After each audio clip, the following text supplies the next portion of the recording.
उमंग और उत्साह से भरे हुए लोग ही नजर आ रहे हैं। युवा की सरकार, संग्राम की जनता जिंदाबाद।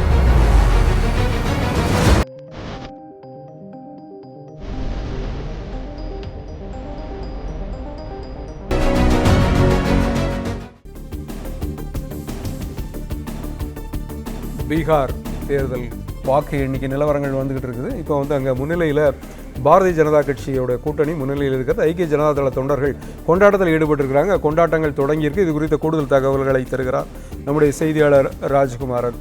ராஜ்குமாரன், இங்கே கொண்டாட்டங்கள் எப்படி இருக்குது? வாக்கு எண்ணிக்கை முன்னிலை நிலவரங்களில் முன்னிலையில் இருக்கக்கூடிய கட்சி தொண்டர்கள் என்ன மாதிரியான கொண்டாட்டங்களை முன்னெடுத்திருக்கிறாங்க? ஐக்கிய ஜனதா தளம் கட்சியினர் உட்பட பாஜக கூட்டணியில் அங்கம் பெற்றிருக்கக்கூடிய அனைத்து கட்சியினரும் பீகார் மாநிலத்தில் தங்களுடைய வெற்றி கொண்டாட்டங்களை தொடங்கி இருக்கின்றார்கள் என்றுதான் சொல்ல வேண்டும். இன்று காலை வாக்கு எண்ணிக்கையை தொடங்கியது முதலே தபால் வாக்குகள் முதல் தபால் பிரிக்கப்பட்டது தொடங்கி இப்பொழுது வரை தொடர்ந்து பாஜக தலைமையிலான கூட்டணி தான் முன்னிலை பெற்றுக் கொண்டிருக்கின்றது. இன்னும் சொல்ல போனால் போட்டி என்று பார்த்தோம் என்றால் பாஜகவிற்கும் ஐக்கிய ஜனதா தளம் கட்சிக்கு இடையில ஒரு ஆரோக்கியமான போட்டி இருக்கின்றது. ஒரே கூட்டணியில் இடம்பெற்றிருக்கின்றார்கள். சம அளவிலான தொகுதிகளை பெற்று களத்தில் இறங்கியிருந்தார்கள்.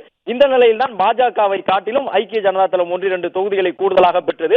அதன் பிறகு மீண்டும் பாஜக ஐக்கிய ஜனதா தளத்தை காட்டிலும் தற்பொழுது 1-2 தொகுதிகள் வரை கூடுதலாக பெற்றிருக்கின்றது. எனவே தனிப்பெரும் கட்சியாக ஐக்கிய ஜனதா தளம் கட்சி வரப்போகின்றதா, பாரதிய ஜனதா கட்சி வரப்போகின்றதா என்பது ஒரு ஆரோக்கியமான போட்டியாக அங்கு இருக்கக்கூடிய பீகார் தொண்டர்களுக்கு இடையே இருக்கின்றது. மற்றபடி 190 இடங்களுக்கும் கூடுதலாக தொடர்ந்து பாஜக தலைமையிலான கூட்டணி முன்னிலை பெற்றிருக்கின்றது.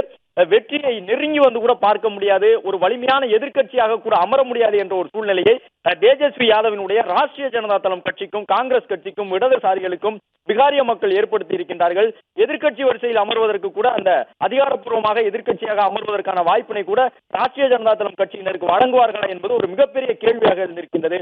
போட்டியிட்ட தொகுதிகளில் கிட்டத்தட்ட 3/2 பங்குக்கும் கூடுதலான தொகுதிகளை வசப்படுத்தக்கூடிய விதமாக இந்த முன்னிலை நிலவரங்கள் தொடர்ந்து வெளியாகி வருகின்றன. ஐக்கிய ஜனதா தளம் கட்சியினர் உற்சாகத்தோடு தங்களுடைய முதலமைச்சர் வேட்பாளராக கருதி போட்டியிட்டிருந்த ஐக்கிய ஜனதா தளம் கட்சியினுடைய நிதிஷ்குமாருக்கு படங்களுக்கு இனிப்புகளை வழங்கி தற்பொழுது மேலும் இசைத்து தங்களுடைய வெற்றி கொண்டாட்டங்களை உற்சாகத்துடன் தொடங்கி இருக்கின்றார்கள். பிளே ஸ்டோர் மற்றும் ஆப் ஸ்டோரில் இருந்து பாலிமர் செயலியை QR கோடு மூலம் பதிவிறக்கம் செய்யுங்கள். செய்திகளை உடனுக்குடன் பெறுங்கள்.